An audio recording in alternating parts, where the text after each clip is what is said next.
lá em Mateus 24, continuando a sequência de vídeo sobre a janela profética de 80 anos, em Mateus 24, 32 ou 34, Jesus nos dá exemplo da figueira que nós devemos observar os tempos. Quando a figueira está cheia de ramos e folha, está próximo o verão, que é a época de dar os frutos. Então, quando elas têm as folhas, logicamente ela tem que ter fruto. E o Senhor nos deu esses 80 anos de chance de nós ficarmos cheios de fruto, preparado para o arrebatamento, para os fins dos tempos, que é essa janela profética de 80 anos. Então nós temos que observar. Nós temos que observar os sinais na terra, na geopolítica, em todos os lugares nós temos que observar. E ver como está essa igreja de hoje. Se está com azeite, como as virgens prudentes, se ela entrou na arca, se ela está na arca obedecendo a ordenança de Deus, ou se ela saiu de Sodoma, como os anjos tirou Ló. Então Deus sempre avisa antes de mandar o juízo. E nós temos que dar frutos. Porque ai de nós seremos cortados. O arrebatamento virá, nós não subiremos. O meu, ele pode vir hoje. Para muitos ele pode vir amanhã. E muitos ficarão, Deus sabe quanto tempo. Né, das 7 semanas que ainda falta de Daniel para 70 semanas, os 7 anos que ainda falta, nessa janela profética de 80 anos. Mas uma coisa nós temos certeza: a agenda mundana de 2030, Israel fará 80 anos, que é profético, em 2028. Então nós temos que observar como a figueira que Jesus mandou que nós observamos. E a figueira, ela representa Israel. E os ramos foi Israel se tornando nação em 1948. Então o Senhor está se voltando para o Oriente, para Israel, para Jerusalém. Uma pergunta: qual a duração dessa geração? Israel andou 40 anos no deserto e morreram. Só se salvaram Josué e Caleb. Morreram no deserto. O cativeiro da Babilônia foi 70 anos. 80 anos é a geração vigorosa lá de Salmos 90, né? Nós tínhamos Caleb com 80 anos, cheio de vigor quando chegou em Canaã para lavrar a terra. Então, assim, nós estamos na 7ª igreja de Laodiceia, na última geração. E em 1946 teve aquele avivamento que diz que agora em 2026, 80 anos, é o limite, né?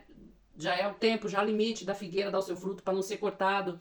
Israel foi igreja em 1948, ela renasceu, então em 2028 ela fará 80 anos. Estamos dentro dessa matemática bíblica, né? Jesus diz que reconheceríamos os sinais das proximidades do arrebatamento. Os sinais estão por toda parte, né? As guerras do Oriente, os terremotos aumentando em frequência, as pestes, a fome, o amor de muitos esfriando, a iniquidade aumentando e se multiplicando. Tudo isso Jesus disse que aconteceria antes do fim. As 10 virgens que dormiram, né? Como agora a igreja está dormindo, está dispersa.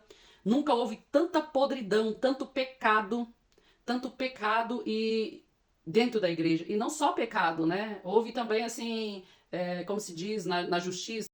Há muita promiscuidade dentro da igreja. Parece que os crentes estão pior, né? Os evangélicos estão pior. Por quê? Os evangélicos serão deixados de fora aqueles que têm religiosidade.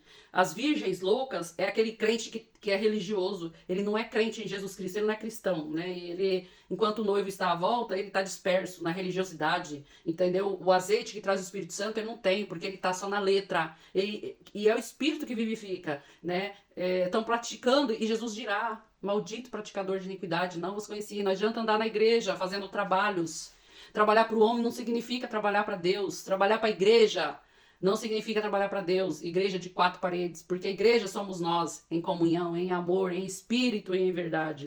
Né? A noiva vive através da palavra.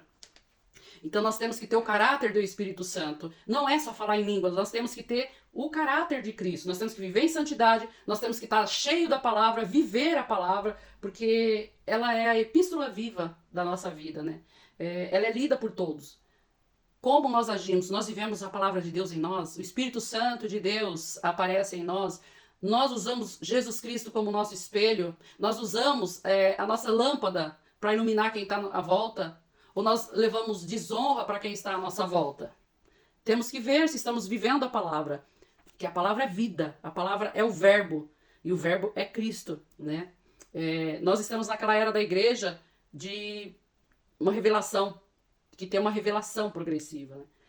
Teve a primeira era, que foi o amor original. A segunda era foi aquela que enfrentou perseguição, a igreja que enfrentou perseguição. A terceira era se casou com o Estado e entrou na apostasia.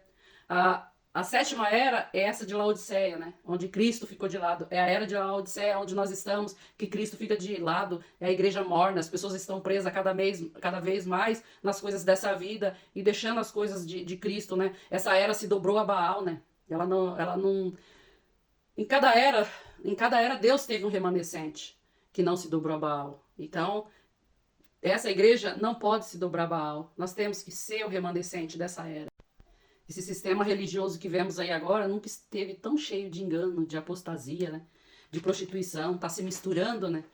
No sincretismo religioso, né? Esses não vão querer deixar as coisas dessa vida. Quando tiver que abrir mão, não vão querer abrir mão, porque está se deitando, está se dobrando para esse sistema imundo dessa geração, dessa época. Então não vai se corromper, está corrompido, não vai querer deixar, não vai querer deixar tudo que a carne goza, para que a alma seja como Estevão, né? Que Estevão deixou tudo, foi apedrejado, mas ele ainda profetizava ali o Velho Testamento, ainda falava sobre Moisés, e morreu perdoando quem o apedrejava. Essa geração vai ser pouco, essa geração não quer salvação com renúncia, ela quer uma salvação de graça, e sem graça, sem a graça de Jesus Cristo, sem o galardão de Deus, sem o amor, sem a proteção de Deus.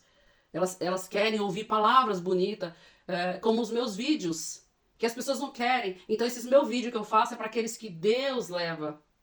Eu não faço vídeo para like, eu faço vídeo para evangelizar, para levar a visão do Apocalipse para aqueles que Deus ainda está trazendo para ouvir. Então as pessoas não querem ouvir coisas para se deleitarem, para se sentirem bem. Então ninguém quer ouvir uma palavra que fazem eles se sentirem envergonhados. Porque para se salvar, para aceitar que Jesus morreu por nós temos que envergonhar dos nossos pecados, das nossas iniquidades. Então quem não quer salvação com Cristo não vai querer ouvir essas palavras. E o joio está crescendo no meio do trigo. Mas Deus está tirando o remanescente. Deus está tirando dessas 4 paredes, está levando para o campo, né? Deus está separando a prostituta. Deus está separando da noiva. A noiva de Cristo está saindo da prostituta. A igreja prostituta. Aquela igreja que está se prostituindo, sabe? O Senhor está separando. Porque nós somos a igreja do Senhor na terra. Então nós não podemos nos prostituir, nos ater ao mundo de engano. Porque nós estamos sendo separados. A noiva de Cristo está sendo separada, está sendo colocada em santidade, em santificação, né? E nós vemos que em Noé só 8 pessoas se salvaram. Então o Senhor vai salvar, não é muitos, vão ser poucos. Não esqueçamos que o diabo estava no céu, ele era anjo de luz, o primeiro depois de Jesus para Deus. Ele foi jogado de lá na terra. Então assim, não vai ser fácil. Deus não vai dar o seu reino e a sua glória para qualquer um, não. Tem que ter renúncia, renunciar-se.